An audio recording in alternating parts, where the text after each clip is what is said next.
Até voltando então para esse ponto agora que estava comentando dos artigos científicos, tem uma pergunta bem interessante aqui. Na questão de artigo científico, por que tem artigo que fala uma coisa, tem artigo que fala outra? E a gente pode entrar nessa questão do viés ali que eu falei, né, cara? Justamente por isso. Não, por isso e por outras questões também. Porque assim, ó, o que a gente vê, principalmente em rede social, cara? Os caras pegam o estudo que fala uma coisa e, na verdade, o estudo não falou aquela coisa, o estudo falou outra coisa. Ou o estudo mediu aquilo que a gente chama de desfecho substituto.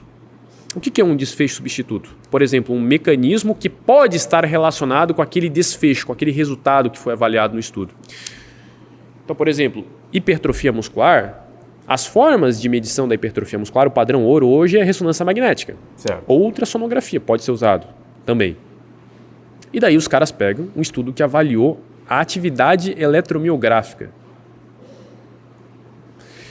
E daí os profissionais, mas ativou mais, não sei o que. Cara, isso não quer dizer nada em relação à hipertrofia muscular. Um estudo que mediu a atividade das vias moleculares da hipertrofia muscular, a via mTOR, a via MAP, que diminuiu a atividade da MPK. Cara, isso daí não quer dizer absolutamente nada em relação à hipertrofia muscular, não quer dizer nada. Ainda mais de forma aguda. Porque um método de treino tal, o cara aumentou a atividade da mTOR depois do treinamento. Tá, a mTOR é uma das vias da síntese proteica. Só que o cara ter uma síntese proteica depois do treinamento é uma coisa totalmente diferente do que o cara ter uma síntese proteica aumentada ao longo das 24 horas do dia. Entendeu? Então, esse é a principal questão. Porque um estudo fala uma coisa, um estudo fala outra coisa. Não é bem assim. Tem que ver o que o estudo avaliou. Qual que foi o desfecho que a gente fala. O que foi avaliado em relação ao estudo. Até existe um acrônimo que a gente utiliza, quando a gente quer fazer alguma pergunta de pesquisa, né? Por exemplo, a pesquisa hoje ela é muito específica, aquilo que ela quer avaliar. Então a gente chama esse acrônimo de PICOT. P vem de participantes.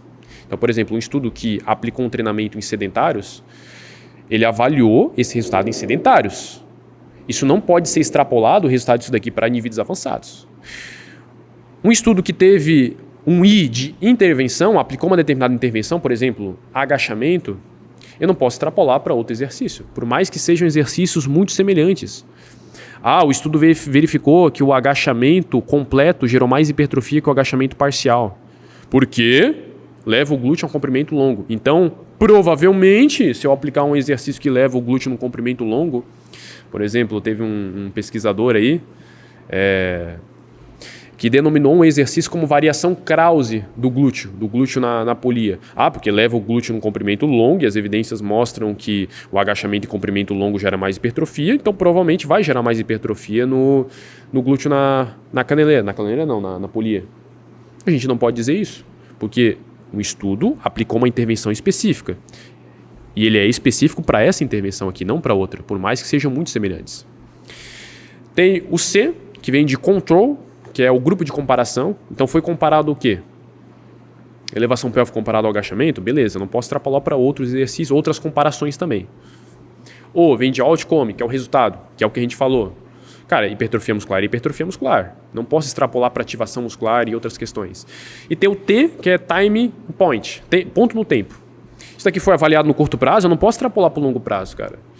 Foi verificado que falha concêntrica, por exemplo, não é relevante para a hipertrofia muscular quando os grupos mantêm o mesmo volume de treinamento. A hipertrofia tende a ser semelhante. Isso a gente tem estudos de curto prazo. Quer dizer que daqui a um ano vai se manter isso? Não sei. Não pode dizer que sim, não pode dizer que não. Então a ciência é muito específica. Então esse é outro ponto também que os profissionais não levam em consideração. Porque os profissionais não sabem interpretar artigo científico. Tem que falar a verdade, que não vou ser hipócrita. É verdade, cara. Eu não culpo os profissionais por causa disso, eu não estou falando mal dos profissionais. É que a faculdade realmente não ensina isso. E até levando em consideração isso que você puxou, como a gente faz para identificar se o artigo é bom? Cara, existe uma série de análise que eu tenho que fazer no artigo. Então tem essa questão do risco de viés, que eu tenho que analisar, cada estudo de forma individual. Então o que bota viés no estudo? O que distorce o resultado de estudo? O estudo tem uma amostra, que é a quantidade de indivíduos que foram botada dentro do estudo muito pequena. Certo. Então, por exemplo, peguei um grupo para fazer elevação pélvica, foram 5 indivíduos. Um grupo fez agachamento, 5 indivíduos. Foram 10 participantes ao todo do estudo. Isso tem muito estudo assim na área do treinamento. Cara, se eu pego 5 caras, vamos pegar aqui o exemplo da responsividade ao treinamento. fator genético. Os caras, vamos supor que 4 deles tinham uma genética mediana quando a gente considera o desenvolvimento muscular. Só que um desses caras tinham uma responsividade muito grande ao treinamento. Era o Richard da parada. O cara responde muito bem. Era uma coisa se botasse eu e tu no estudo. Um ia dar completamente ruim. Entendeu? Sim. E tem estudo assim, com 2 pessoas. Então, um lá e outro aqui, ó. Como que eu vou comparar isso, velho? E daí a gente precisa pegar, por isso que é importante utilizar uma grande quantidade de participantes. Porque se eu for comparar um cara dentro de 40, por mais que ele esteja muito acima dos outros, essa média vai se diluindo. Ela vai chegar muito mais próximo ao que é a nossa realidade na prática. Entendeu? Por isso que é importante. Essa é uma das questões que botam alto risco de viés no estudo. Uma pequena quantidade de participantes. Um estudo que não cega, que eu inclusive já falei aqui, não segue o avaliador, não segue o estatístico, que é o cara que vai botar os dados no computador. Não segue o cara que está aplicando a intervenção, que no treinamento é até difícil de fazer, em alguns estudos dá para fazer. Um estudo que vai excluindo os participantes da análise. Existem inúmeras coisas que a gente tem que analisar no estudo, tá? Só para colocar para vocês aqui de antemão um instrumento de avaliação que foi utilizado. Tá? Então, eu verifiquei se um protocolo que buscava gerar emagrecimento em mulheres, perda de gordura. Ele verificou a perda de gordura pelo percentual de gordura mensurado por bioimpedância. Nossa, cara, a bioimpedância a gente sabe que ela coloca um sério risco de viés no estudo. Porque, eu posso ter uma alteração gigantesca ali nos resultados por bioimpedância. A adipometria, a mesma coisa. Eu posso ter o erro intra-avaliador ali, ou interavaliadores, entre os avaliadores. Então, são questões que a gente tem que analisar no estudo. Então, verificar se o estudo ele teve um desfecho congruente ao que ele se propõe a analisar. Tá? A questão de ativação muscular, hipertrofia, por exemplo. Se não for estudos com animais. Tem muita gente que faz isso, cara. Eu tô falando, parece um negócio básico, estudos com animais. Como que um humano vai responder a mesma coisa com um animal, cara?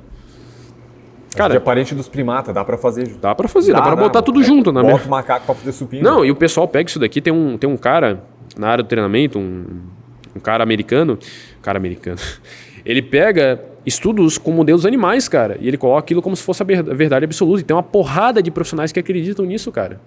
Tem uma porrada de profissionais. Tá, mas pera, só com rato, cara. Com rato. Academia? Dá pra fazer assim, por exemplo, ratinho subindo escada, ratinho na roda. É sério isso? Sério. Os caras testam isso daí, cara. Faz, tipo, a aptidão cardiorrespiratória do ratinho correndo numa mini. Ratinho na isometria ali. Então, beleza, né? Os caras fazem, cara. E daí os caras pegam isso como verdade. Que o estudo com animais, ele é um estudo primário. É um estudo que está começando. Que depois vai ser testado em humanos para verificar se aquela hipótese é congruente. A gente não pode utilizar na nossa prática, cara. É uma coisa absurda que os caras fazem, entendeu?